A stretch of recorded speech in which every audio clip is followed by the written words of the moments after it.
Okay, looks like we're good, so let me let everybody in.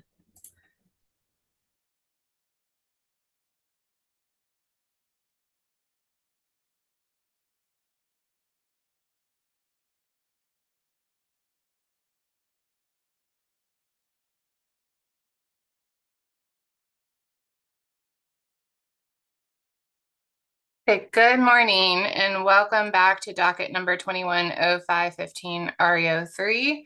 This is our performance-based regulation reopener focused on integrated distribution system planning. We are here this morning for our 10th technical meeting in this matter, scheduled to about lunchtime today.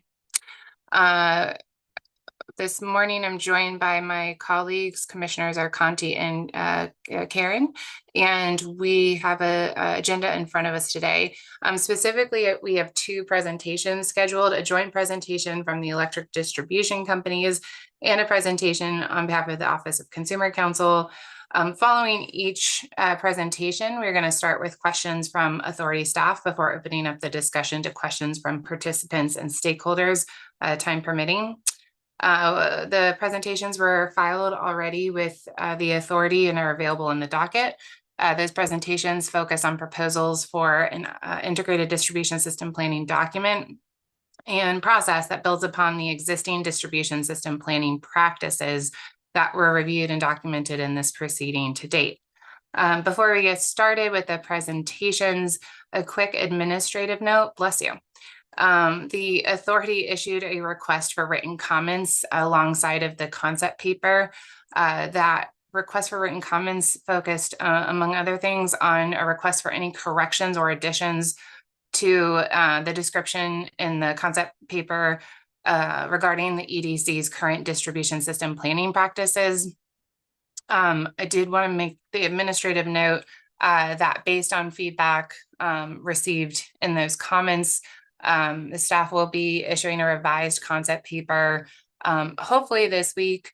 We'll see that would intends to capture the technical corrections that we received from docket participants. So that should take care of my housekeeping announcements. And we'll turn to our agenda here, which I think I've covered. Sorry, Laura, I think I sped through that. So in just a moment, I'll turn over the virtual floor to Eversource and UI to give their presentation. Just a quick reminder to folks that may not have joined us previously, we are live streaming on our YouTube channel. We also have a court reporter with us to transcribe today's proceedings. For that reason, we ask that you make yourself known or identifiable by name and affiliation, particularly the first time that you speak. When we do get to the question portion of today's agenda following each of the presentations, please locate the raise hand function on the bottom tab of your screen, and we will I will recognize folks in the order that they come in, time permitting. So with that, let's welcome to the virtual stage our presenters from Eversource and UI. We look forward to your presentation this morning. Hello, good morning, everybody. You're hearing me well? Awesome. So if I may ask, Laura, could you please share our slides here? Our presentation would be divided between UI and Eversource. So UI is going to start it, and then we'll hand over to Eversource. So I think that way would be better for us to proceed here. Okay, you should see it now. Yes, I think so.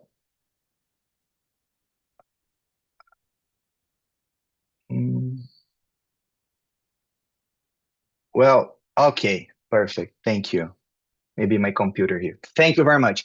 So I am Vinicius Rossetti. I'm currently the Director for Integrated System Planning at UI.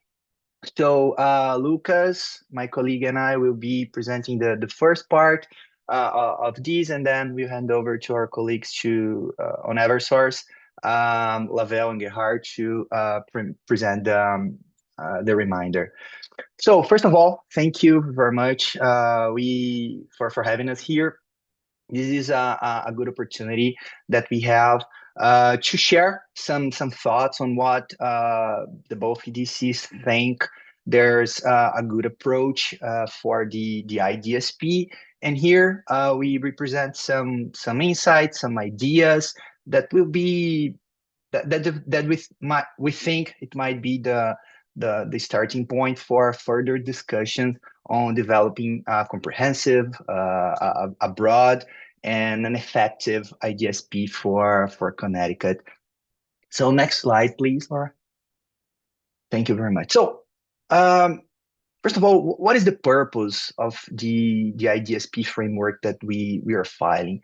So we might recognize that things are changing, right? So there are uncertainties everywhere around the technologies that are popping up, how the economy will develop, the electrification of the economy will develop.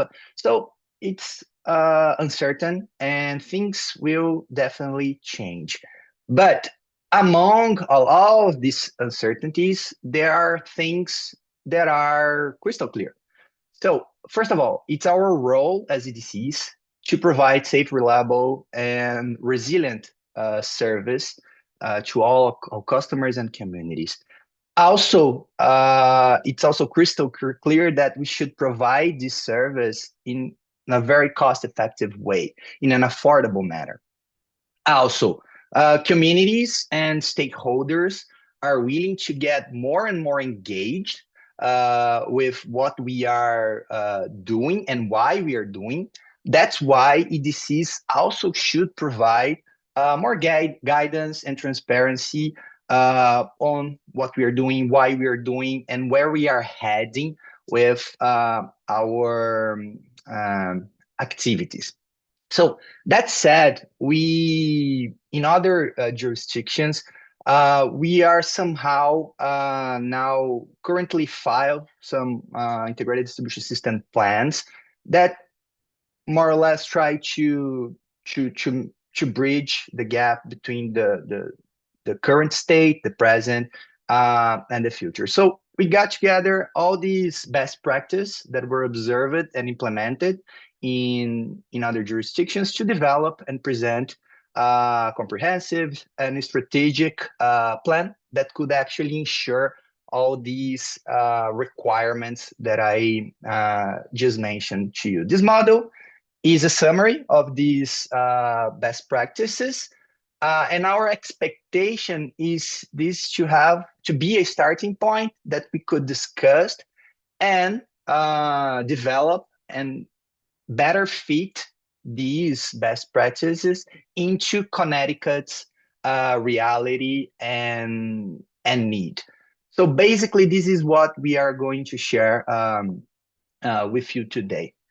I don't know if because I'm from the planning side for a while, but I think planning is one of the most important departments within a company, because a distribution company, because we'll drive the actions that we are going to do on the following years, and the actions usually requires capital funds that should be well allocated. That's why the planning must be done in a very diligent, effective way to ensure that funds are correctly allocated. And I also want to link that in this docket, the IDSP docket is one of the dockets that should be see together with the REO1 and the REO2. We think that there's a vision that we have for the state. There's the broad goals that the state have and we want to achieve. And there are also forecasts that we as companies, we do, and based on the reality and based on the goals, the broader goals that we have, this forecast shows what our system, where our system is going. So we do this forecast. So this is the REO3 in our perspective. However, there's the REO2, where it's defining the performance metrics that there are goals that the companies must achieve. So based on this vision, there are goals that should be well developed. This come back to planning, because planning needs to understand these goals, this objective, and build actions, activities to achieve these goals. And that's why we are here to discuss this plan. And also there's the REO1, where there's a pathway of cost recovery for all of this plan to be implemented. So it's important to notice that all of these things, all of these dockets must be discussed together to ensure that we are going towards the direction we define it in the better way, in the best way possible. So this outline here is intended to inform Pure's development of the IDSP requirements in these proceedings. So please, next slide, Laura. First, what are the filing cycle that we are envision here, and the focus of this plan? So the IDSP, both UI and EverSource, we envision that we should provide IDSP that will foresee 5 years ahead. So we are proposing here a 5-year plan. Why? Because there are some traction, there's some time to the investments to mature, and there's also a heavy lift to be made in order to put together IDSP as this one that we are proposing. So we understand that every 5 years we should file a new plan, but for sure every year we would have checkpoints to ensure and to show stakeholders how the plan is evolving, what are the tweaks that must be done given the reality that might have changed. So this is the first thing here. Another role of the IDSP that we envision to be the bridge between the current state and the future state. So we as companies, stakeholders in general, regulator, the authority, we envision a future, decarbonized future, electrified future, and this will require technologies to be deployed, require many things to happen for this future to happen. And there's the current state of the grid. There's the current state of our system. So this plan meant to both show, more or less highlight the future state and the current state, and provide a pathway between the current state into the future state. So we do believe that carrying out the IDSP in a recurrent manner will make this bridge to happen, and step by step, year by year, we'll be able to achieve the goals that we envision, that we define it here together. So this is what we envision for the IDSP. Also, we saw in some discussions that we had, we do believe that many or some forward-looking indicators must be considered, because again, we have broader goals, for instance, EV development. So we have those goals, and we know that there is a curve of adoption of these EVs, and those EVs, both the cars, the chargers, all the infrastructure, will have a huge impact on the electric infrastructure, and we must consider this type of forward-looking indicators into our plans in order to actually make that bridge that I mentioned. So in general terms, this is the focus of this. Also, we are here to discuss the distribution needs. So the IDSP will focus on the distribution part of the electric system. And in general terms, you're going to provide the current state of our distribution system and the challenges that we face right now, all the forecasts for the long term. So we envision the long term. However, we plan and we prepare ourselves for the 5 years of this integrated distribution system plan.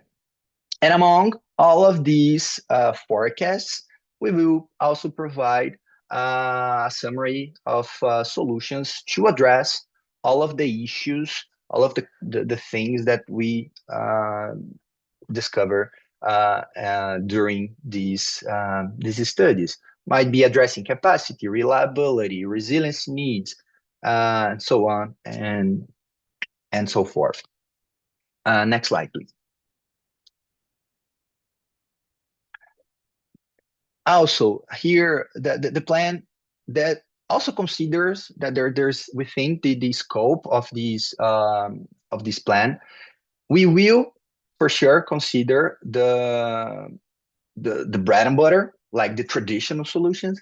We understand that in order to have a clean, a reliable, an affordable service and a digitalized grid, we need to have a solid foundation. We need to have assets that performs the way they were supposed to perform. That's why it's part of this the scope of this plan to highlight what is the bread and butter, the foundations of our the foundation investments that we must to accomplish in order to build upon new technologies, new things on top of that, and to ensure that the grid performs the way it should. So apart from the traditional solutions, we also going to incorporate new trends, new technologies. For instance, the NOAR's solutions, they are embedded into our planning processes right now. So this will be reflected on the IDSP. So we must consider NOAR solutions for the issues and the problems that we might encounter in our grid. Also, energy storage, other distribution energy resources that we understand that don't override traditional assets, but instead of overriding, actually we understand these technologies, they optimize the current asset that we have. They can help extract more value of the current asset that is already deployed, and also extract even more value of the future traditional asset that will be put in place. So we are considering the broad set of technologies and approaches within these IDSP. All of that to support the Connecticut's goals of achieving a low carbon economy on the following years. This is a general overview on what we are about to what we presented, we filed as a IDSP outline for all of you stakeholders in this process. I'll hand over now to Lucas Cruz, that will start diving a little bit deeper on the topics that we want to cover in this IDSP. So, Lucas, the floor is yours. Thanks, Vinny. Can we go to the next slide? Yes, thanks. So, good morning, everyone. I'm Lucas Cruz, manager of the Integrated System Planning team here at EY. And thanks for the introduction again, Vinny. The idea here is to outline how the IDSP report structure would look like. What's our proposal for this annual filing, actually every 2 years, right? So starting with chapter 1, the executive summary, the idea is to provide stakeholders with a high-level overview of the distribution plan for both utilities. In this executive summary, we want to highlight the key findings from the last cycle, where we conduct all the system assessments to find the needs, system needs. So we want to provide highlights on key findings, also highlights on proposed investments and the solutions that were designed to enhance the grid performance and also to meet the policy mandates as well. The summary will serve as a guide to all the stakeholders to understand the scope, the objectives, and the anticipated benefits of the distribution plans for both utilities. Then next, alignment with equitable modern grid, EMG, and priority outcomes will be at the core of our IDSP on the report. So chapter 2 will outline how the distribution plans relates to PURA's EMG dockets and also goals. Then chapter 3 will outline our strategies for engaging with key stakeholders to ensure that their input informs our planning process as well. So pretty much what we presented previously in this docket, how we engage with stakeholders, we want to outline the process there on chapter 3 and keep this updated as well. Also, we want to show how our distribution plans are prioritizing equity by focusing on affordability and also addressing the needs of environmental justice and disadvantaged communities in Connecticut. Our goals are that chapter 3 will underscore our commitment to delivering a reliable grid that benefits all customers equitably. Next slide, please. Chapter 4 will provide a detailed overview of the current state of the distribution system for Eversource and UI. And this will include like region-specific trends, demographics, and system constraints, and any specific challenge that we are facing at our distribution systems. Also, the IDSP report will include an overview on this chapter, an overview of the assessments, the annual assessments that we conduct in system planning. For example, the capacity assessment, what was the results of the capacity assessment if we identify any circuit or distribution substation that is in need of an upgrade or a load balancing in a specific area, for example. Also, reliability and resilience. We want to do a similar thing as we do in the TDRP report every year.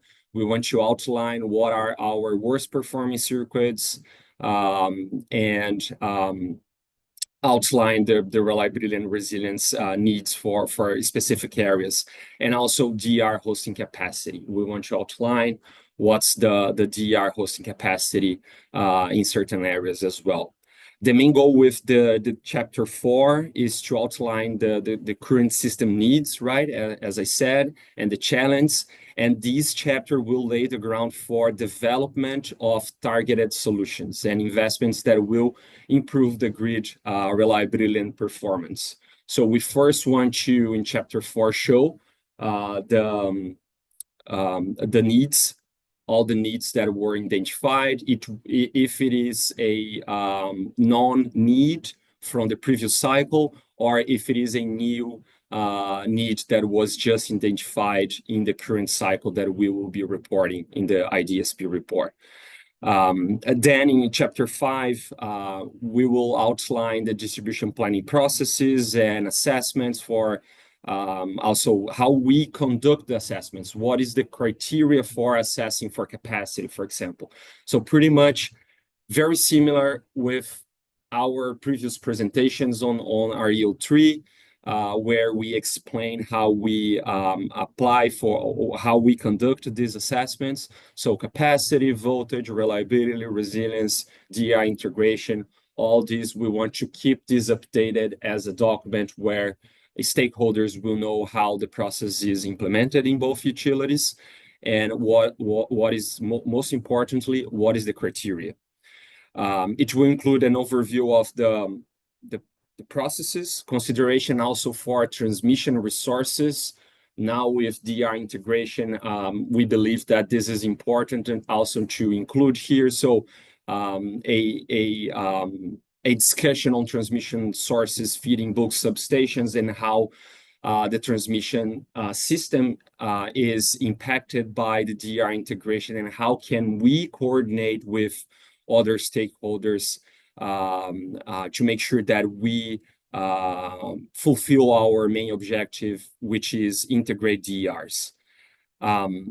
Also, this chapter 5 will include an overview of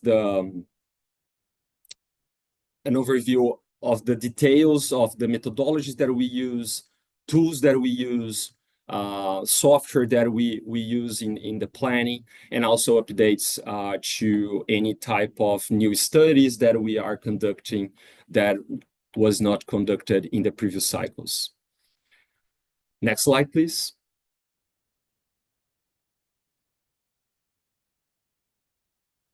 Thanks. So then chapter 6, we want to present a comprehensive multi-year demand forecast covering 5 and 10 years planning horizons.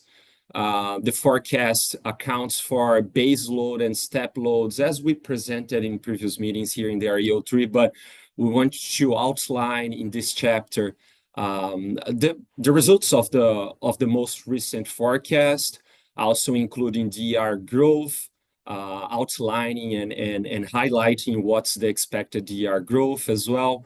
Electrification trends driven by EVs, electric vehicles, and also heat pumps, and how does this affect our peak seasons in both utilities.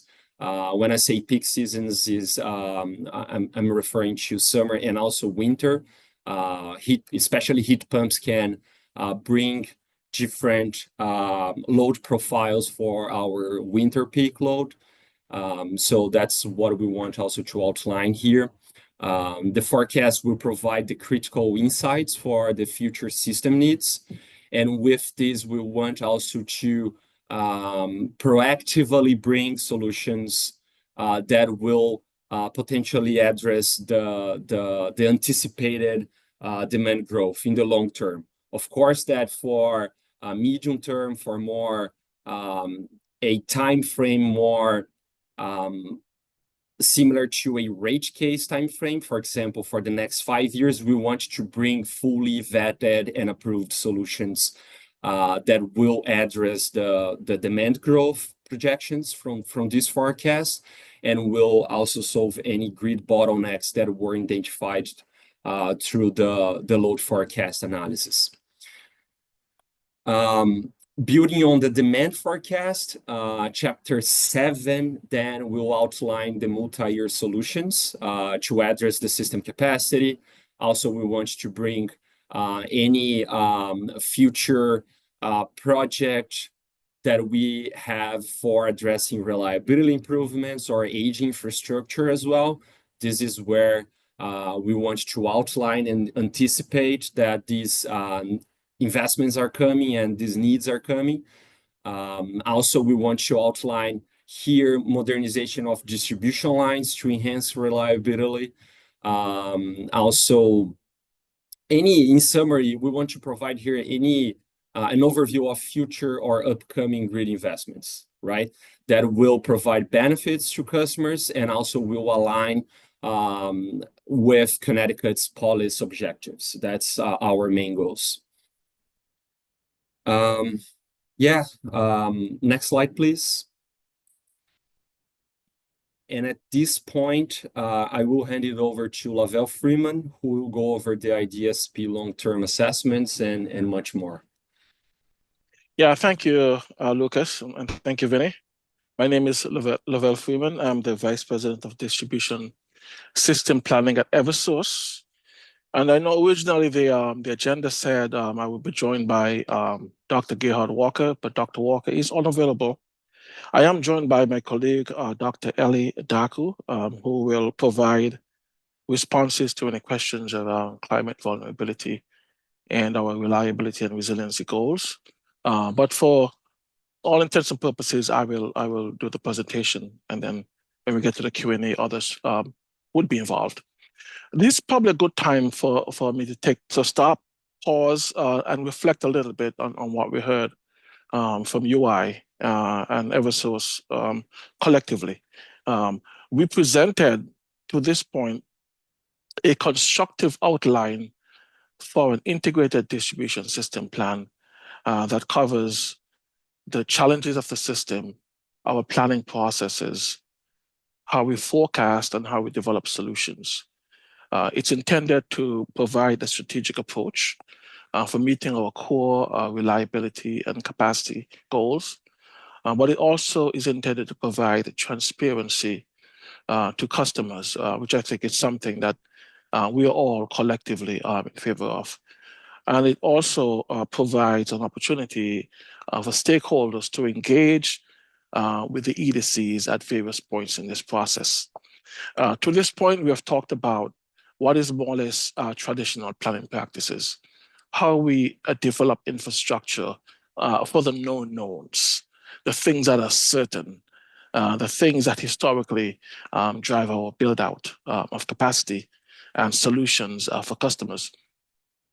From hence on, I will talk a little bit more about some of the unknowns, some of the things that are less certain, more probable, more possible, even uncertain, and how we incorporate planning practices to account for those drivers that will develop beyond the 10-year planning horizon.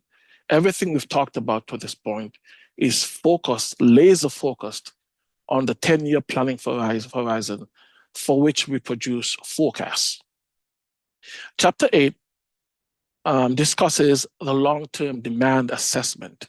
And we've specifically not used the term forecast here because it doesn't have the same granularity, the same rigor as we would for forecast. It doesn't have the same certainty of drivers. We're looking at the demand assessment beyond 10 years to generally discuss how climate impacts, how decarbonization objectives, how state policy goals will impact the EDC planning at the distribution bulk substation level and the distribution line level. It will be based on the state's climate goals that are discussed in state policy documents. It will be based on decarbonization pathways that the state has published. And it will represent the impact, as I said, on the EDC's solution set beyond the 10-year horizon, and will be based on a variety of underpinning scenarios and discussion of how those objectives can be achieved.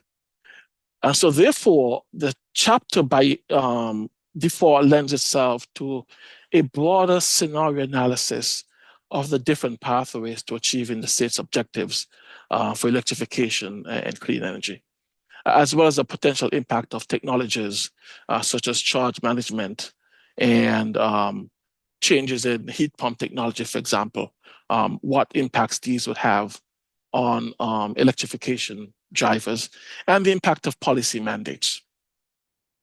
As part of this exercise, we will engage in regular stakeholder sessions. And I think this chapter itself lends itself very much to stakeholder input to understand and collect feedback from the stakeholder community on the potential scenarios, on decarbonization pathways, on data and supporting information on technologies such as stretch codes, building electrification technologies, the future of gas, and general discussion on the context within which climate targets of the state will be addressed. Furthermore, we will develop sensitivity analyses for demand assessments based on stakeholder inputs to address the uncertainty of goals and variables inherent in the long-term demand assessment. And again, I'm creating a very stark separation between this exercise and the previous one that Mr. Cruz mentioned, forecasting, because in the forecasting exercise, it's very difficult for us to take into account opinions and stakeholder discussions about what may or may not occur in the 10-year period. What we're looking at in that scenario are the things that are known, the things that are certain, and developing plans for those in a heightened manner. Because in many times, considering the lead time to develop, for example, bulk distribution substations, which we have said on the record, 5 to 7 years. And in fact, some of them, the last one we built in Connecticut, in Greenwich, took longer than that. So with that in mind, we really need to be really judicious about how much stakeholder input is taken, how much iteration we do on the 10-year forecast, and how much we need to move expeditiously to get solutions built. And so for that reason, we are restricting sensitivity analyses to the long-term planning horizon because we have more time and things are more likely to change, they're more uncertain in that period. After the long-term demand assessment is developed, we would develop possible long-term solutions to accommodate the long-term demand for load and DER in this decarbonized future. This will be based on our analysis of long-term aggregated capacity needs at every distribution bulk substation. And it will be imposed, of course, on the 10-year forecasts and solutions. So those are intended to be the base case, if you will. And assuming that we've implemented the 5 and 10-year solutions, the question is, what more do we need to do after the 10-year period to address the long-term demand? So the chapter will include proposals for system optimization beyond the 10-year period. How do we co-optimize needs for capacity, for reliability and resiliency, for DER integration, to ensure that we are using the funds most appropriately. We will discuss alternative cost allocation and financing scenarios. And I'll talk more about this when I get to the DER chapter, but that's a methodology for us to possibly initiate, instigate, incentivize, that's the word I'm looking for, more DER activity if we have mechanisms to make the costs more affordable for all. The chapter will tie directly into the stakeholder input from chapter 3. And by conducting the analyses for various scenarios, we will provide comprehensive guidance on how the 10-year solutions can be positioned to support the long-term demand. And what I mean by this is important. This means that if we're building, for example, a substation in the 10-year period, based on known knowns that we have forecasted, and we understand that in the long term, the demand for electrification will be there in that same region, we will possibly build a substation to be expandable. And so if we're intending to build 3 substation transformers for the 10-year period, we may build a substation to be expandable to 4, so that in the long term, we can expand that substation to address electrification. We're not contemplating at this point building for electrification after the 10-year, but really positioning ourselves to be able to proactively address that need when it comes. And we will also look at how we optimize the system, of course, so that we're funding the investments in an equitable manner.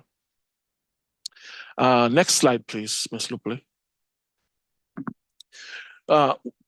Chapter 10 would discuss and outline our reliability and resiliency planning solutions.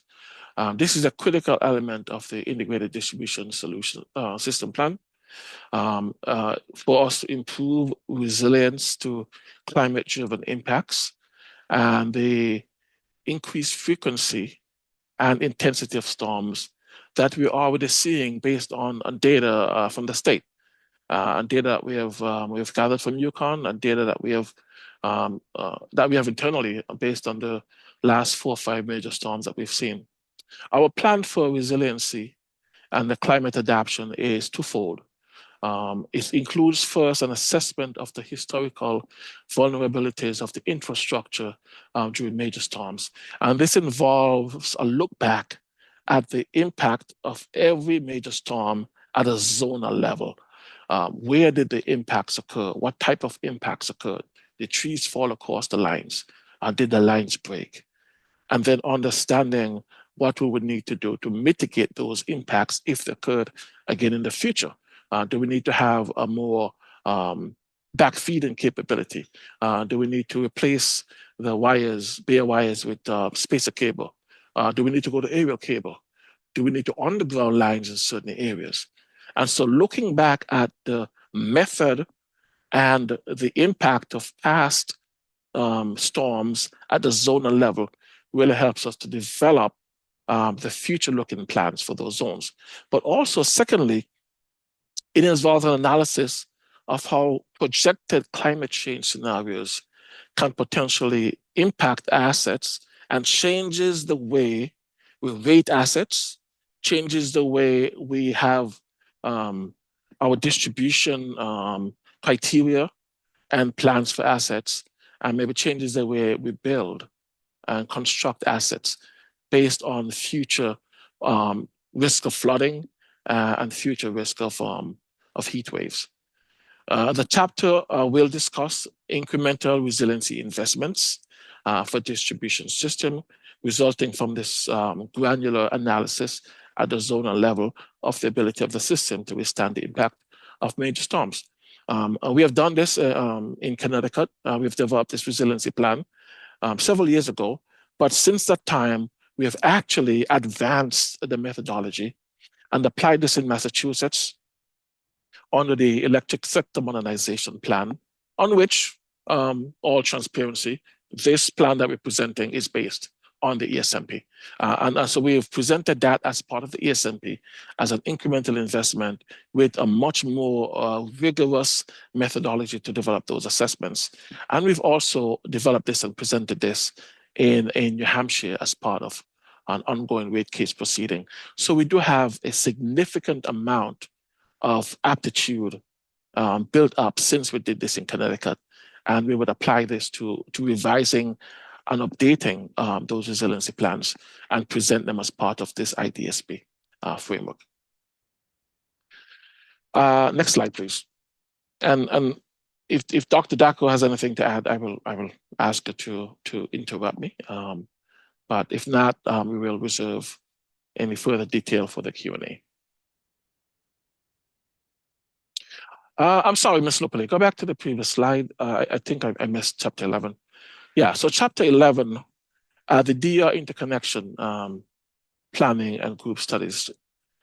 This would include an overview of incremental plans, again, for needs and solutions across the state to accommodate DER in areas of the system with this limited hosting capacity.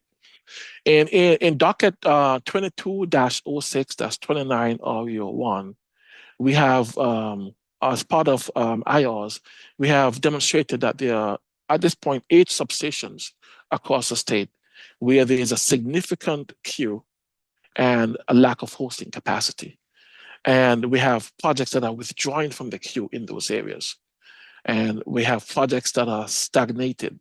They cannot move forward because the next megawatt that would be interconnected would be subject to a significant cost to upgrade the distribution substation.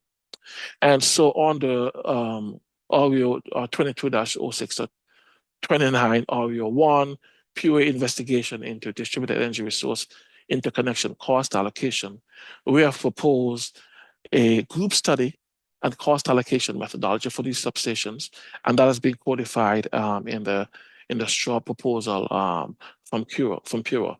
As part of this IDSP, we will propose group studies in specific areas that would be aligned with that methodology that's been developed in that docket.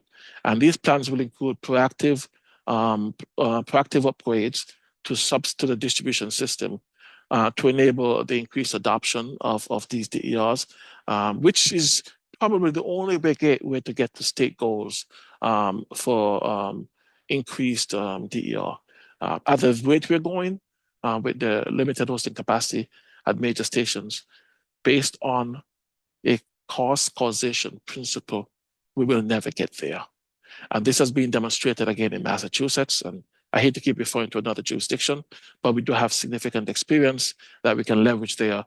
The SIPs, the capital investment projects based on the provisional planning program have demonstrated that we could integrate hundreds of megawatts and create over a gigawatt of enabled capacity for DER in specific areas of the state, which goes a long way towards the 23 gigawatts that Massachusetts is hoping to integrate by 2050.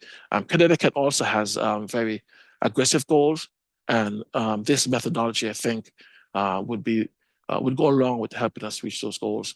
We will present that in Chapter 11, along with our proposal for how we allocate those costs to developers and then possibly to distribution customers, where it's warranted. And then finally, Chapter 12 is locally, and now you can go to the next slide. Chapter 12 provides a summary of our 5-year capital plans, including the expected customer benefits to be achieved by the various projects. And this plan will be, as we present these plans, they'll be split basically into 3 capital and O&M investment types. There'll be the planned base or core investments or spending, which are part of our conventional distribution system planning to support safe, reliable service, normal load growth, and these costs are generally covered through base distribution rates. So these are all the plans that we have on the books now to upgrade substations, to build new substations, add transformers, based on the known knowns, the things that are driving step loads and investments in the 10-year period. Those are core investments. And then we have planned investments and spending that have been reviewed or on the review and pending approval by Pura. These include, for example, the DER interconnection fees on the docket 22-06-29 REO1. It could also include AMI infrastructure, related energy storage infrastructure, projects that we've proposed on the other dockets, EV program expenditures, electrification or demand response programs, again, that are in other dockets that are on the review, that are planned investments would be included in this bucket. And then the third bucket would be incremental investments that we're specifically requesting approval for in the IDSP. And these could be, for example, a resiliency plan that we develop and propose in the IDSP and are looking for approval on that. It could include grid services investments where we are using DER battery storage to help delay or defer investment needs. And so these again will be outlined, and it's important to note that we would not be looking for pre-approval or to bypass any prudency checks on these investments, but merely looking for a mechanism to get these investments going without impacting the investments or the costs for reliability and core investments spending. Next slide, please. So I think I have 2 slides that I end with. And I just kind of mentioned this, the approval of our IDSP that we're seeking for does not constitute a pre-authorization of any individual infrastructure project. The prudency standard would still continue to apply for projects at the time that that infrastructure project is presented for inclusion in the rate base. And so that normalcy would continue for the co-investments. Approval of the IDSP would pertain to the overall planning strategy that we're presenting, a holistic look at how we approach planning for co-investments and for investments that are meant to promote the decarbonization objectives and reduce greenhouse gas emissions and electrify the state. How we strategically would do that. This is how it's the plan is intended to outline. And the multi-rate plans developed pursuant to docket 2105-15-1, the RAM, and the performance metrics established in docket 21-05-15-2, PBR. These two we expect to work in close conjunction with the IDSP. And I think PURA also has the same goal, so that these plans will be harmonized. These dockets, the outcomes of these dockets will be harmonized for the benefits of all customers. Last slide, please, Lupoli. Timelines. The expectations requirements of each chapter, I expect us to deliberate on these, to discuss them during technical meetings in 2025. What we've presented here is merely a proposal for PURA and stakeholders consideration. We know it's based on things we've done in other jurisdictions. Hopefully that's constructive, but we do expect that there will be differences, and happy to discuss those as we get into more detail. The initial filing of the IDSP, we anticipate would be submitted 12 months after the final decision in this docket. And then will be repeated on a 5-year cycle thereafter. So we expect to file an IDSP every 5 years. And the plan would take effect 18 months after submission, giving PURA, the OCC, other interveners sufficient time to engage in detailed discovery and proceedings on the IDSP to ensure that it meets the goals of the state and provides value for our customers. Once the plan takes effect, the EDCs will go about executing the plan, but would update stakeholders and PURA on an annual basis or a semi-annual basis through reports on each authorized project, and of course stakeholder sessions as needed for some of the engagements, such as a long-term demand process. Those will continue on an ongoing basis. So thank you very much for being patient with us as we walk through this. We're happy to take any questions, and I'll turn it back over to you, Chairman. Great, thank you for that presentation. I'm going to turn it first to Authority Staff, Tom Jackson, to kick us off with questions, please. Thank you, Chair, and good morning, everybody. Yeah, my name is Thomas Jackson. I'm a lead rate specialist at PURA, and I'm the staff assigned to this docket. So my first question is that for the EDCs, you state under the section proposed timeline in your presentation that once a plan takes effect, the EDCs would update stakeholders and PURA on an annual basis through a standardized annual report format on authorized projects in the plan. Can you comment on the OCC's proposal in this regard that they made in their submission dated August 23rd in pages 23 to 24, which entails, firstly, an annual adjustment filing, which would provide an update on grid investments that will take place in the following 12 months, highlighting any major discrepancies against what was included in the grid investment plan, and 2, an annual entering service review, which would describe assets that have entered service and again would quantify and justify any discrepancies against the grid investment plan. how does what the EDCs are envisioning in this regard align with what the OCC has proposed?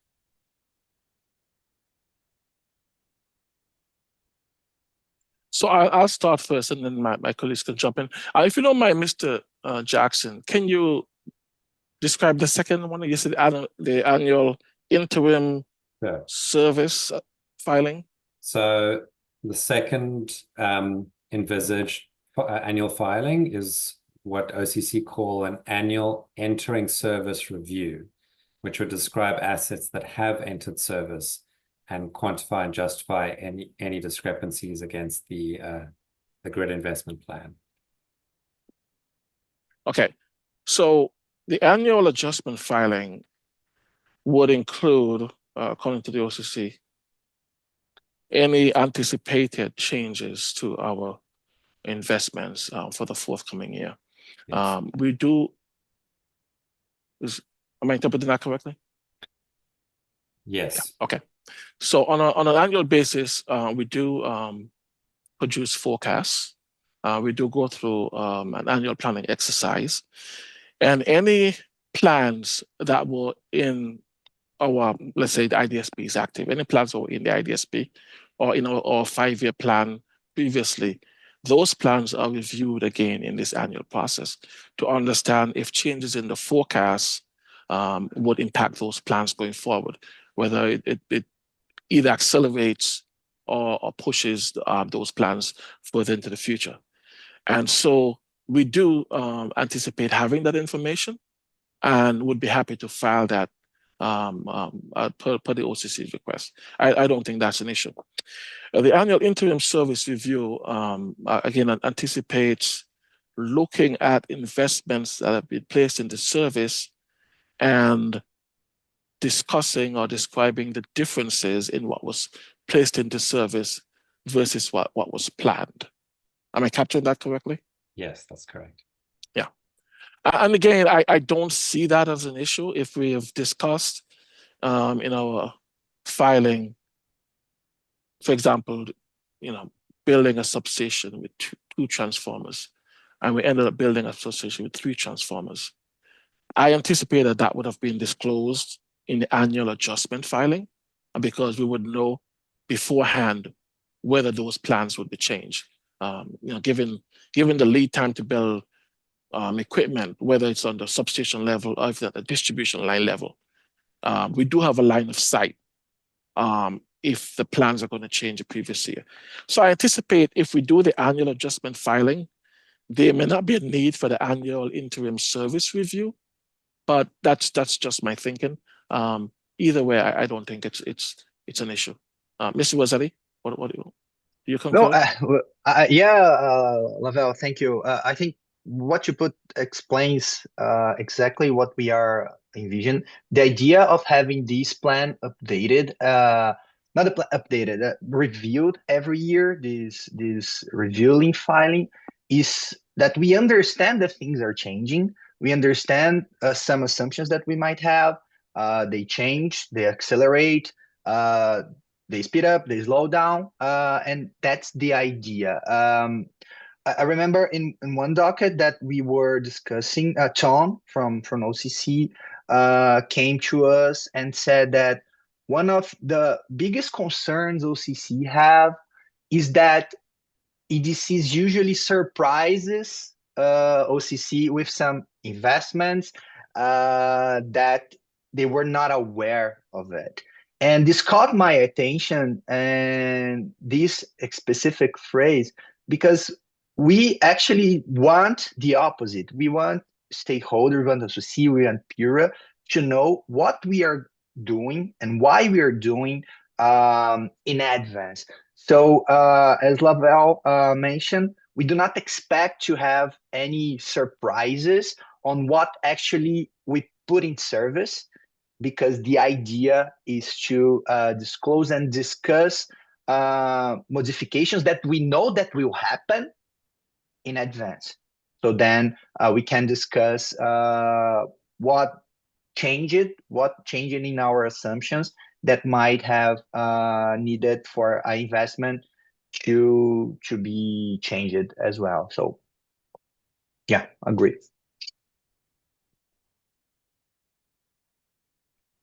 Thank you. Lavelle, sorry to unmute. Oh, I'm talking to mute, sorry. Just one other a quick note on the annual interim service review. So I assume this is in a planning context.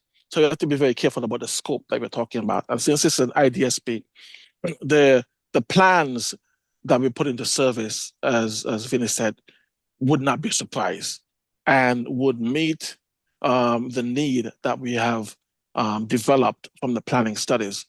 From an engineering perspective, there might be changes. You know, as they go to engineering substation, maybe we'll plan to put transformers on a flat piece of land and we figure out we need to stack them. So it's a different looking building at the end. Maybe a cat bank was proposed and we figure out you don't need a cat bank. And so things like that might change. And if that's a scope that this is envisioning, I think it's a little bit more complex. But from a planning perspective, if we're planning to build a 2 transformer substation, it'll be a 2 transformer substation. We won't just suddenly go to 3 on the spot. That will be telegraphed way in advance. Enough time for us to put it in the annual adjustment filing.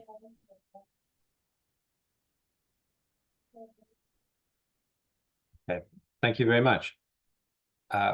My second question is that in the EDC's written comments on the IDSP document, you mentioned state targets for greenhouse gas emission reductions and that any proposed utility investments must achieve both equity and clean energy objectives.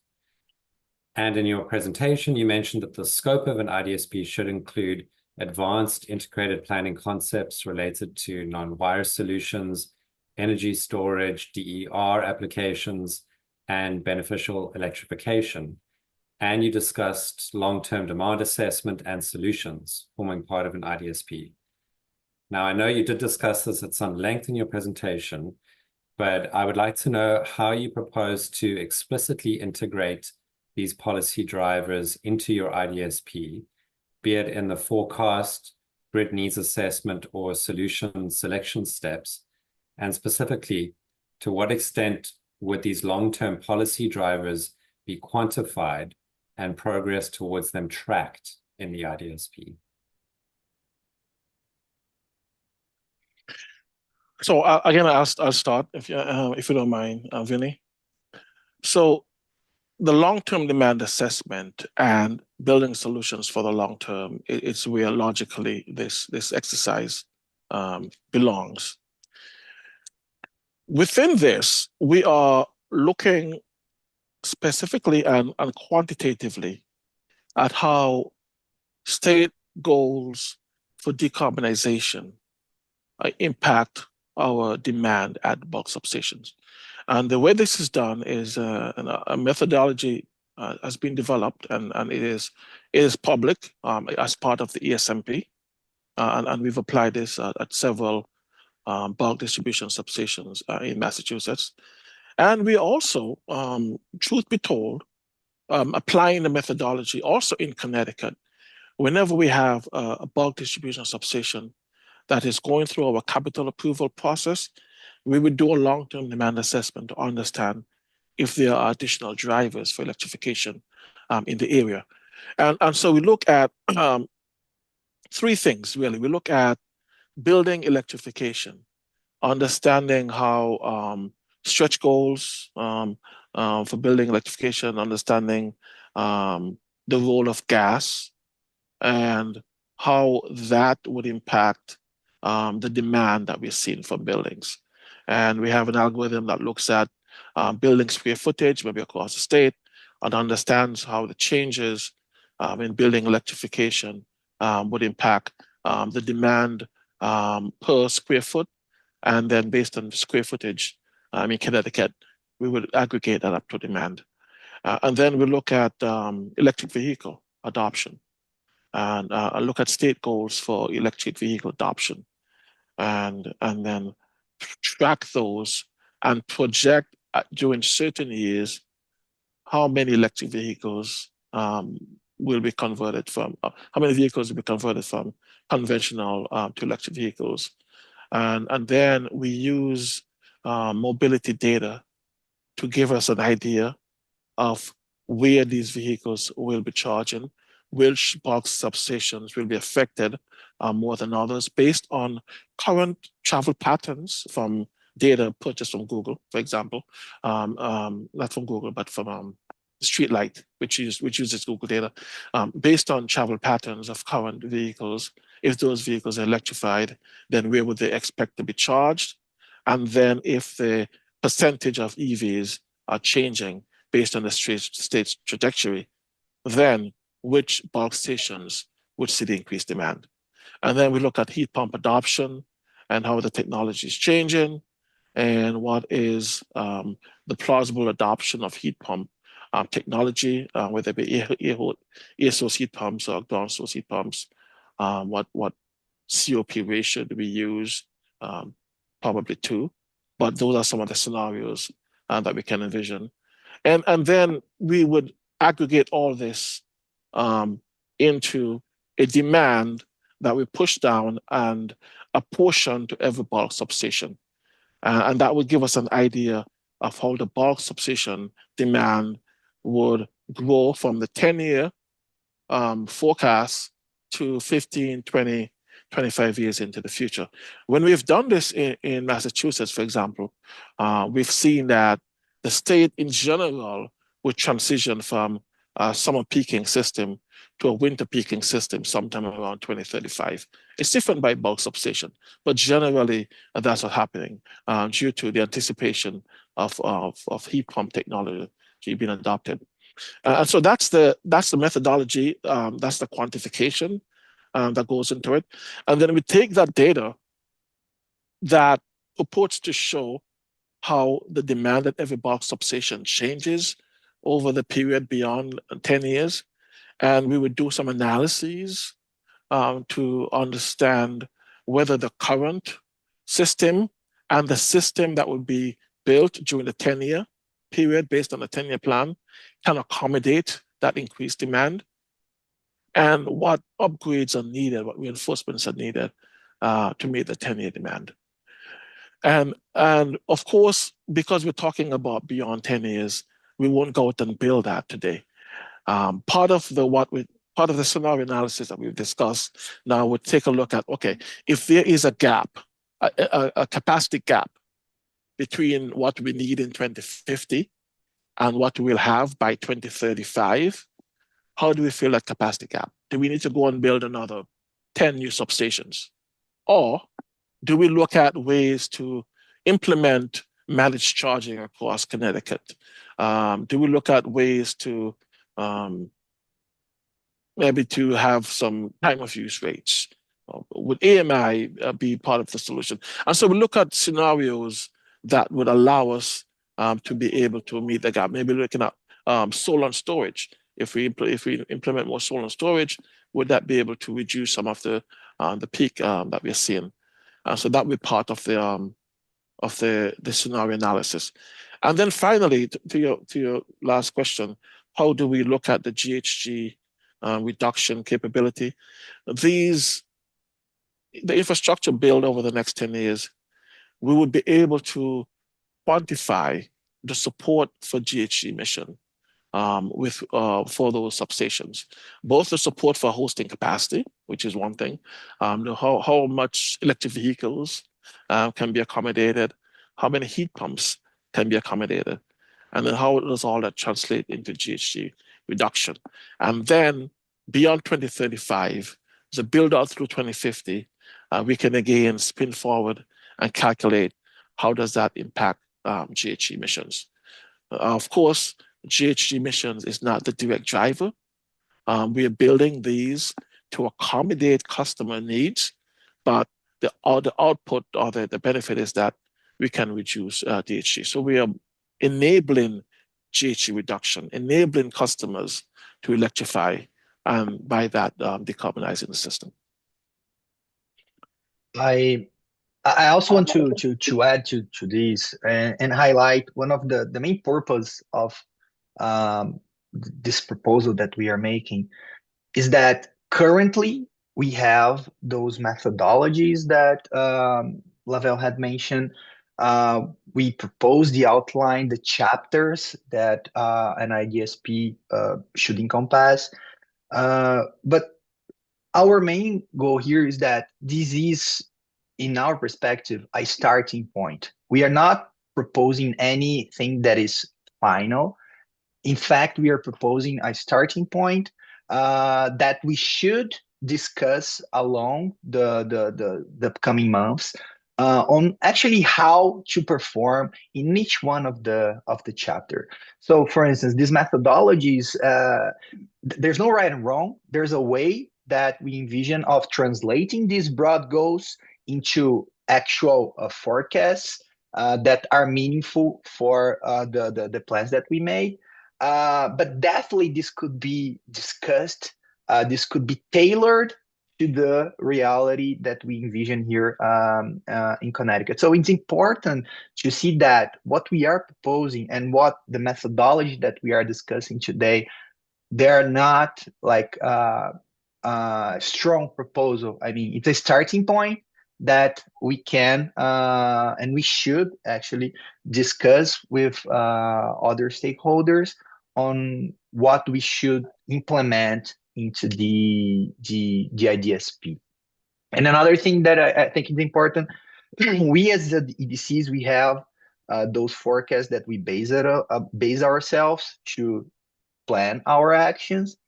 And we do also understand that these forecasts should be aligned with other forecasters that other agencies might have. For instance, DEEP might have some forecasts for EV penetration or other indicators that guide the agency to define policies.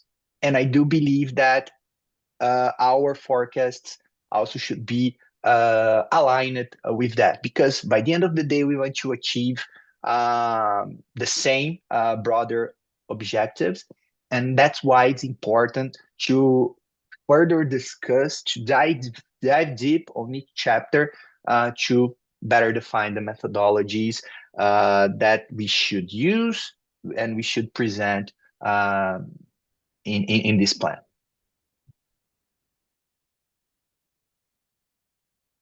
Thank you. That's all of my questions. Thank you. Thank you very much. We are over time on our agenda, so Madam Chair, do you mind if I ask Oh. a quick question? yeah, absolutely. Commissioner Conti. Sorry. Thank you. I'll try to be very brief, knowing we're running over. This question mostly directed at the Eversource folks. Considering the announcement back in the spring of 2024 by your CEO around the cutting of capital investments in the state of Connecticut, how would something like that affect your long-term scenario and forecast planning? It's a good question. So, despite what was announced by our CEO, we do have an eye always on the capacity needs of the system. And so the plans that were developed to ensure that no customer goes unserved based on the 10-year forecast, those plans are still on the books. Those plans have not been dissolved. What we are doing is moving things around, maybe deferring some engineering, maybe pushing some procurement off in the future, but understanding the in-service date is the in-service date, which we can't miss. And so if it comes to a point where we have to accelerate, to get those equipment into service, we will. All we're trying to do with respect to our CEO's statements and goals is to meet the budgetary needs that we have for in a particular year without sacrificing the reliability and the equipment that must be built by the in-service date. So where we can move or push things, we do. Where we can't, we don't. Customers must still be served. Gotcha. No, I appreciate that answer. I don't mean to put you on the spot either. No, that was a great question. I appreciate the question very much. I guess a follow-up question, not necessarily directed towards you, Mr. Freeman, just kind of in general to the company. I don't know if there's anyone on the call that can answer. Maybe it could be answered in a follow-up. It was my understanding that the administration had requested some information around those proposed changes to the capital spend plan. I was just curious if that was ever provided to the administration. Again, not necessarily for you, Mr. Freeman, but Yeah. just kind of in general to the company. I can follow up. I don't know if there's someone from the company on who can answer that. If not, I can definitely follow up, Commissioner, and get you that response. Okay. You know, Commissioner, one thing that I could add that's helpful to your question is, I know the company did file, I think it was 190103 on December, I believe it was December 2nd. We provided a projected capital plan for 2025. We can confirm that, but we may have to file an update to that. And if we do that, it would be in the exact same docket, because there is a standing order from that docket to provide PURA with any updates to the company's forthcoming capital plan. So we can run that to ground, and we can provide any updates through a docketed correspondence in that docket, if that's acceptable to the commissioners. I appreciate that, Attorney Pace. And it was 190103? I believe so. Okay. We can take a look. Okay, thanks. That's Thank you. those are my only questions, Madam Chair. Thanks for the opportunity. Thank you. Sorry about that. Okay, so I want to thank the team of presenters from both companies for your presentation, for addressing our questions. We are going to transition into our second presentation of the morning, given the time. So I will turn it over to the Office of Consumer Counsel for their presentation. Good morning. Happy holidays to all who celebrate them. My name's Jamie Talbert Slagle. I'm a staff attorney at the Office of Consumer Counsel. I'm here with our consultant in the docket, Stephanie Beeler, who is a senior associate at RMI focused on utility transition. And Stephanie's going to handle the presentation, and then we'll follow up with questions at the end. So take it away, Stephanie. Thanks. Thanks, Jamie. Yes, Stephanie Beeler, Senior Associate at RMI, presenting on behalf of Office of Consumer Counsel. I think we'll be relatively brief today in our presentation. Our goal is really to cover here recap what we feel an IDSP document should really be accomplishing, and thinking about how that can inform what should be included in the document itself. Also, how this is informing our proposed modifications to the existing process that we've filed in our comments. Also thinking about how this relates to the role of the document in relation to other regulatory processes. And then we also wanted to touch on one other area that we would like to propose for additional exploration through the remainder of the docket. If we go to the next slide, please. So we view an IDSP document and the overall planning process as a decision framework that can enable the formulation of long-term grid investment strategies that can help address policy goals and priorities, consumers' needs, and the evolution of the grid edge. So we really feel there are 4 things that an IDSP document should accomplish. It should clearly identify how EDCs are planning for a distribution system that will meet the needs of consumers. It should provide a comprehensive picture of grid needs and key drivers of those needs in the short term and the long term. It should describe clearly the selection of least regret solutions to meet the needs of the grid, least regret investments, meaning balancing risk, cost, and both short-term and long-term functionality and value. And then finally, it should present a prioritized action plan with forecasted spending and implications for customers. So when we think of what should be included in an IDSP document, these are the 4 things we think the IDSP document should be doing, regardless of what the specific sections of the document are. So we go to the next slide, please. We filed comments back in August thinking about what should be reported on in an IDSP document. just wanted to take an opportunity here to tie that to what we think the document should be accomplishing. So in terms of clearly identifying how EDCs are planning for a distribution system that will meet the needs of consumers, this should include things like how the planning process is adhering to core principles and working to accomplish state goals. It can include thinking about how social equity is accounted for in the planning process, and also should solicit stakeholder feedback in the planning process. And so it should identify how stakeholder feedback was solicited and incorporated into the final planning document. Again, thinking through that comprehensive picture of grid needs and key drivers, this is summarized as kind of a grid needs assessment. It should also include granular forecasts, so something location specific, and again, not a single hour, but an 8760 forecast to get that more holistic picture of the grid.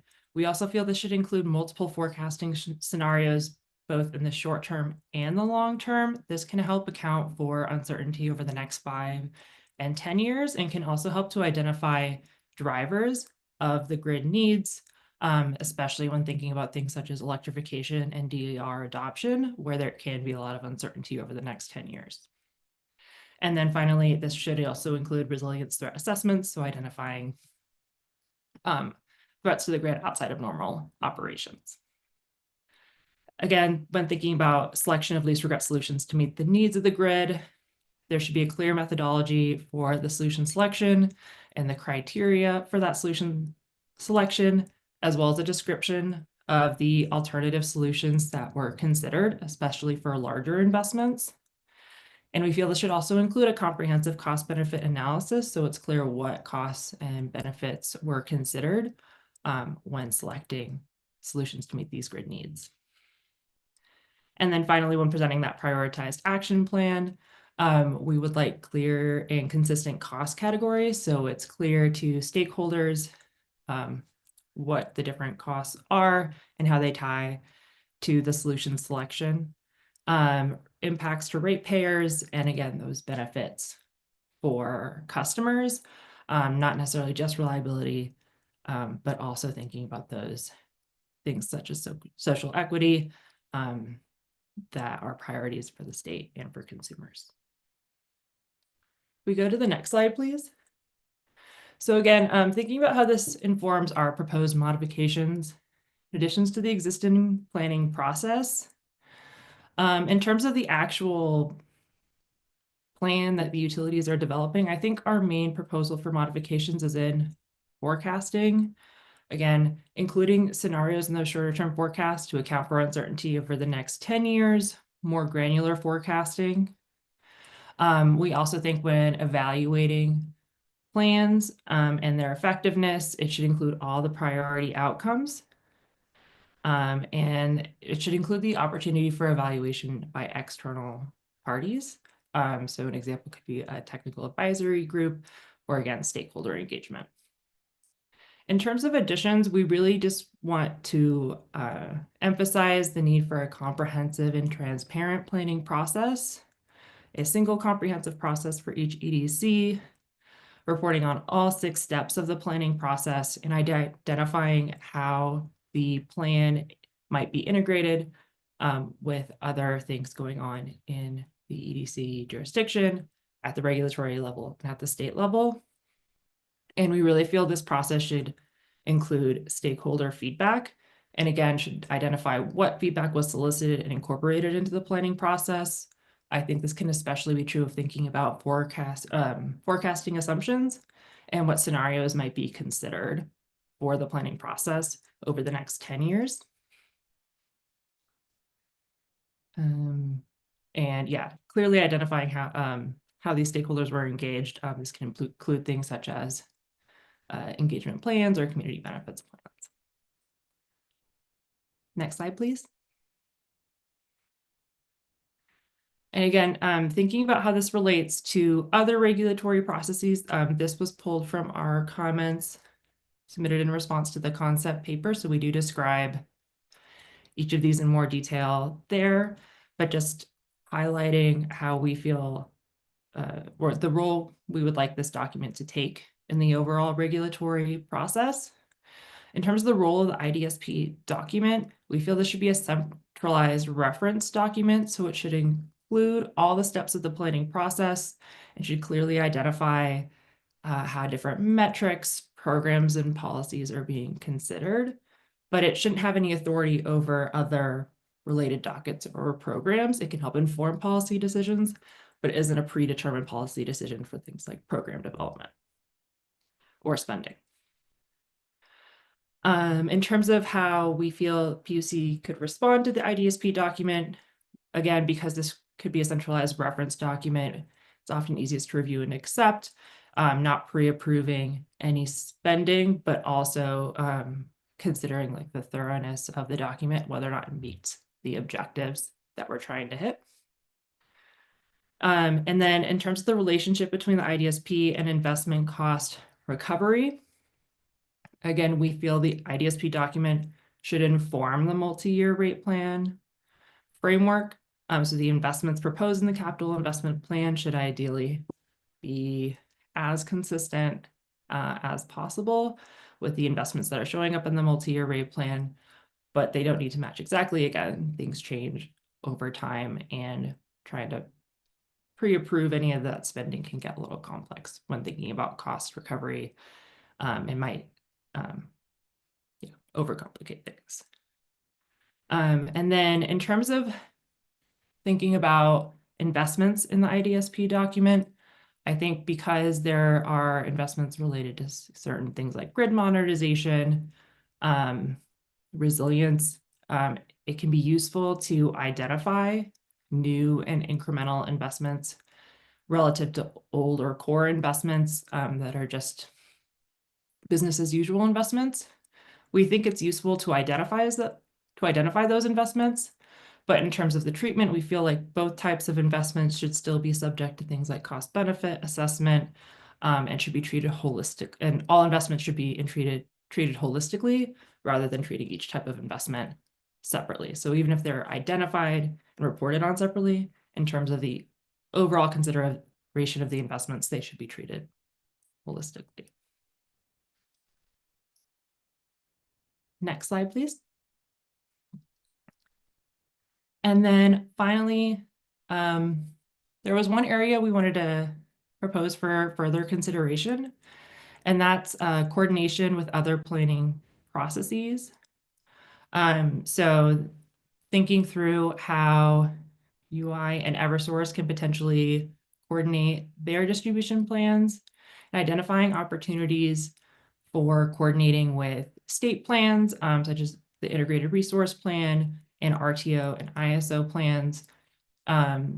Obviously, the plans don't need to be the same, but thinking about assumptions, scenarios, and other ways in which these processes can be coordinated with one another. And I think that's all for me. I think. And if anybody has any questions, we're happy to answer any questions you may have. Thank you so much. We're going to start questions again with authority staff. Mr. Jackson, please. Thank you, Madam Chair. So I just have two quick questions. Firstly, the OCC mentions on page 5 of their written comments of November 19th that the absence of comprehensive benefit cost analyses and rate impact assessments for the authority and stakeholders to review limits the transparency of EDC assessments and decision-making processes. And they recommend, amongst other measures, that rate impact assessments be included in an IDSP.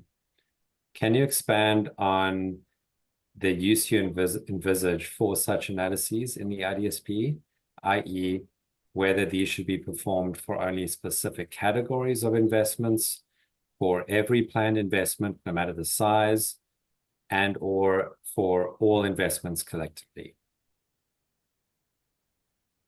So in terms of our envisioned usage for these investments, we think this can help provide transparency in why a solution was selected. So if multiple options are considered, a clear, comprehensive cost benefit analysis can help inform why certain investments were selected. In terms of which investment should require a comprehensive cost benefit analysis, we do feel that, sorry, let me just pull up. I know we commented on this in August, and I just want to be consistent with what we said. And I believe, oh, and I Hi, believe. Stephanie, I can jump in. I think, Yeah, thanks, Claire. Go ahead. good afternoon. Oh, good morning, everyone. It's still morning. Great to see you all. I think we'd be happy, sort of thinking about the sentiment of your question. I agree it's not practical to have an individual BCA for every single line item. I think we'd have to, I don't believe we included in our comments a specific sort of cutoff threshold. So we'd be happy to talk about that and confer and provide some suggestions there.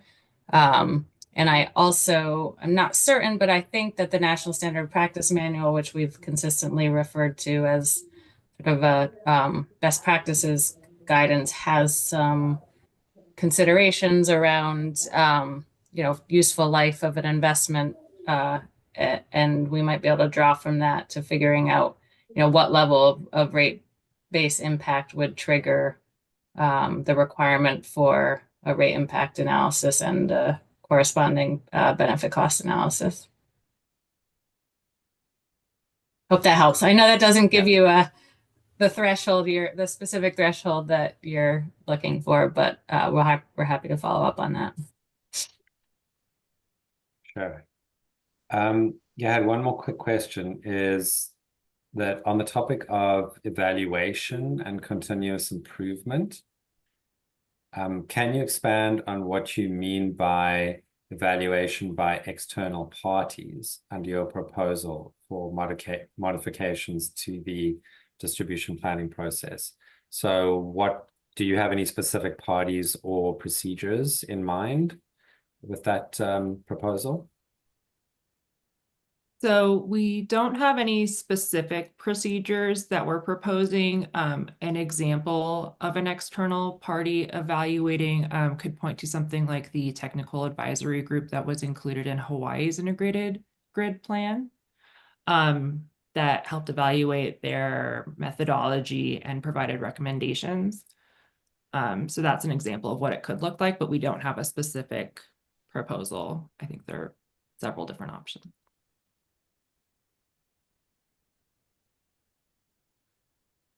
Okay. Well, I think that's the extent of my questions, Madam Chair. Great, thank you. Mr. Kramer, any questions from you?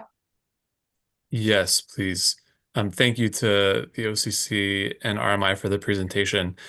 One very broad question. I'm wondering who OCC envisions as the audience of the IDSP.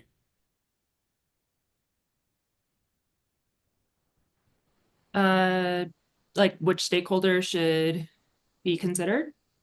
Yeah, I think not just considered, but when you think about, we're getting to the point where we're talking about the document and the process that we would use to create the document. And I think it's important in considering the design of a document, who is reading it, who is the intended audience. And I recognize that that's not something that I think we've discussed to date. And so I think I'd be curious to hear the OCC's perspective on who they expect to pick up the document and use it. Yeah, I think we can probably follow up with a complete list at a minimum of thinking who's engaged in this process, and please, other OCC members, feel free to add. This can include state energy offices, the OCC, and other advocates who have commented on the docket so far. But yeah, Claire, I don't know if you have anything to add there. Sure. I also think it's important for PURA, right, as the regulator to understand the planning processes and the interrelationship with other dockets and programs. So your PURA would certainly be a primary audience. And of course, we'd use, the OCC would engage actively in the process and review and use it as a reference throughout those dockets as well. And I see Director Wheels popping in. He might have something to add as well.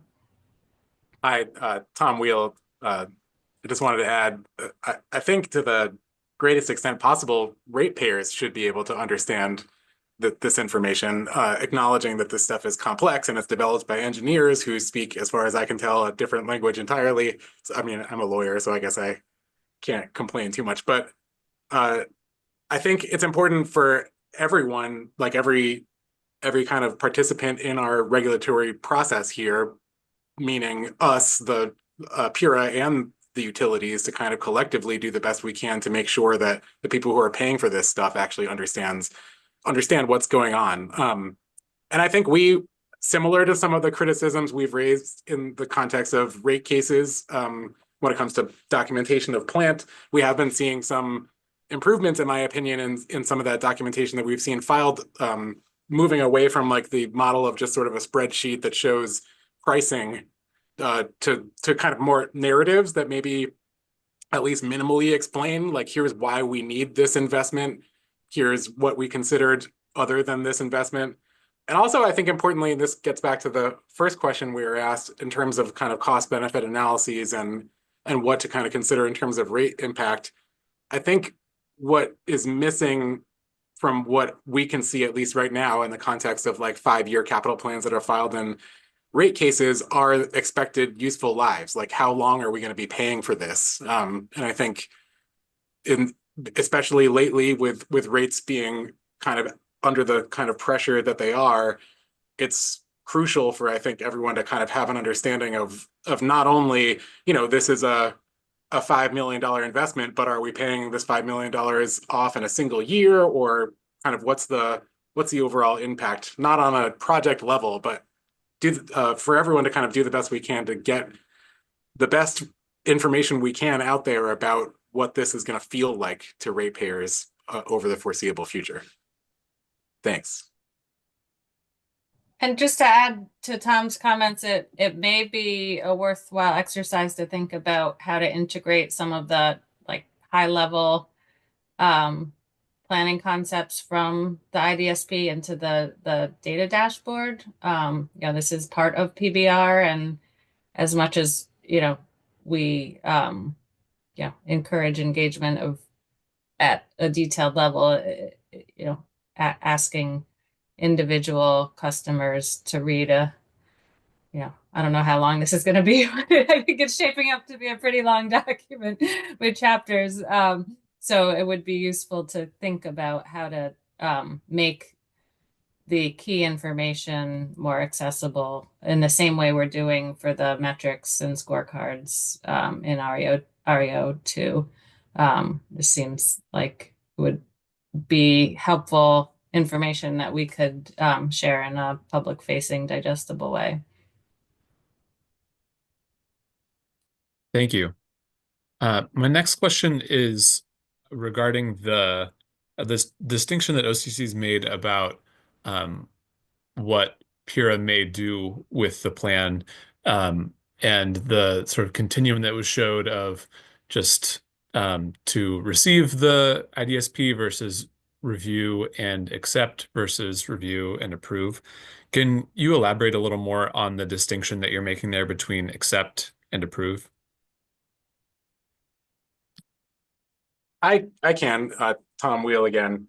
So, I mean, I think the distinction we are definitely trying to make is a distinction I think the utilities have already acknowledged that they're not seeking in terms of approval. Like we're trying to draw the distinction between a pre-approval, as in an indication from the authority that so long as projects proceed as they've been planned, that cost recovery is guaranteed. That is not what that's the outcome we are most concerned about, frankly, because as I think we've said before, the question of cost recovery doesn't come down to just whether an idea, frankly, whether an investment was a prudent idea at the outset, but also whether it was executed prudently, which no one can know ahead of time. And that's why it's so important to be able to review these investments retrospectively. But we do think, I mean, so we're kind of trying to acknowledge that there's maybe a middle ground between a pre-approval, as I just described, and sort of a tacit acknowledgement that there has been a filing, that maybe the middle ground is in terms of the use of something like an IDSP in the context of cost recovery could be that although it wouldn't constitute a pre-approval under any means, it could act as a tool to evaluate the prudency of investments, particularly as a kind of an anchor point to ask questions about deviations from the plan. So in other words, if the IDSP, when it's filed, ultimately it's subject to people asking questions, stakeholders kind of having a conversation about it, and if at the end of it, that sort of stands as the document that encapsulates what seems to be a reasonable set of ideas, then that it could represent a tool to compare the kind of outcomes against those reasonable ideas and have discussions about the deviations from the plan, which we acknowledge are a certainty. Like we don't want to suggest either that if an investment turns out, if a project turns out differently than what it was initially planned for in the IDSP, that should mean it should be found imprudent. That's also not what we're suggesting, but it should be, the basis. It could act as an actual document to kind of facilitate that conversation about what happened and why it happened. Again, in the context of evaluating the actual process of bringing that investment into service. Thank you, Attorney Wheel. And my last question is on the final recommendation in the presentation around further exploring coordination between the IDSP and other planning processes. And we heard from the EDCs regarding accounting for state greenhouse gas emissions goals in the IDSP planning process. Is there any more that you can suggest at this point about how such integration that you're proposing here, how that would look, how it may fit into the proposal that OCC has made or that the EDCs have made? Yeah, I think this would be an exploration of whether there are opportunities for alignment outside of just greenhouse gases. Again, if scenarios are included in the forecasting, seeing if those scenarios can be consistent at the EDC level and between the EDC and the state level. This can also include assumptions for things like values, so like greenhouse gas value, for example, or the value of DERs for like a capacity level. Those are two additional ways in which they could be coordinated. Another area could be timing. So I believe IRPs are filed or supposed to be filed every 4 years. So thinking about things like that. Okay, thank you. Chairman, that's all the questions that I have.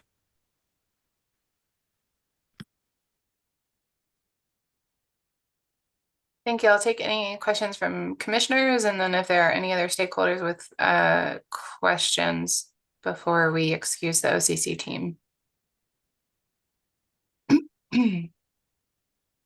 Question.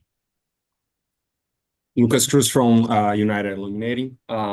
A question to OCC or RMI regarding the proposal to conduct benefit and cost analysis for the investments requests.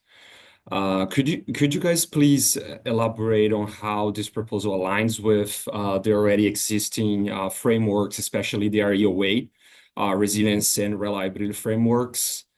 in which the authority outlines which investments should be evaluated by a BCA and how the utility should assess affordability of the distribution plans, for example. I just wanted to understand if there is any additional requirement to the already existing framework, any additional proposal to the already existing framework. Thanks. Sure, I'll jump. Oh, I'll jump in, and then Tom, you can substitute. But I think at a high level, we would agree, Mr. Cruz, that there should be alignment between the processes. It doesn't make sense to have different triggers, though, you know, the scope of the IDSP is much broader than resiliency or reliability. So I guess I'd have to think a little bit more about some of the specific capital investments. I think maybe we can go back and take a look at the RE08 BCA triggers and recommend any enhancements or supplements that might be applicable here. Yeah, I was going to say the same thing. I don't think that I think it would make sense to maintain as best as possible the same kind of standard of review. I think the timing might be different because right now the RE08 filing doesn't align with the kind of, well, we don't have a filing standard for the IDSP yet. So it's possible that those things aren't kind of tracking the same timeline. And then as Consumer Counsel Coleman just said, there's a lot of, you know, the IDSP would presumably capture the entire kind of investment categories that the capital planning process captures, stuff like new customer-driven investments, which is a huge portion of your investment portfolio, which isn't generally captured by RE08. So like Consumer Counsel Coleman said, it's just a broader scope, but totally makes sense to be using the same idea of how to evaluate benefits and costs. Perfect, thank you.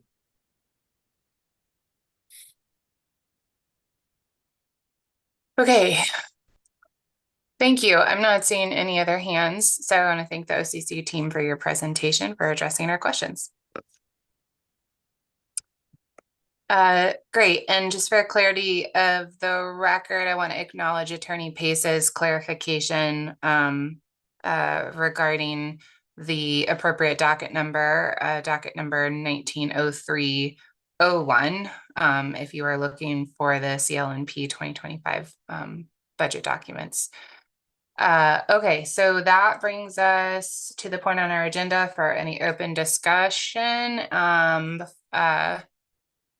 Yes. Is there any discussion or comment from stakeholders in addition to the presentations that and questions that we've heard today? I'll pause here and see if there's anyone with further comment.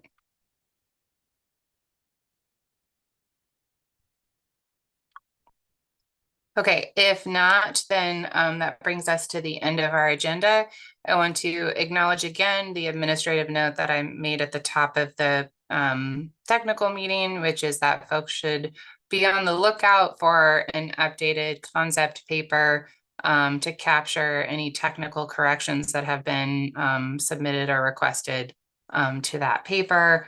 Again, hoping to get that out in the next couple of days. We'll see. Definitely depends on timing this week. With that, I'd also recommend, as always, that folks stay tuned to the external calendar in this docket available through our case management system for specific next steps and dates and times for subsequent events. So with that, I want to thank everyone for your attendance and participation in today's 10th technical meeting in this docket. And with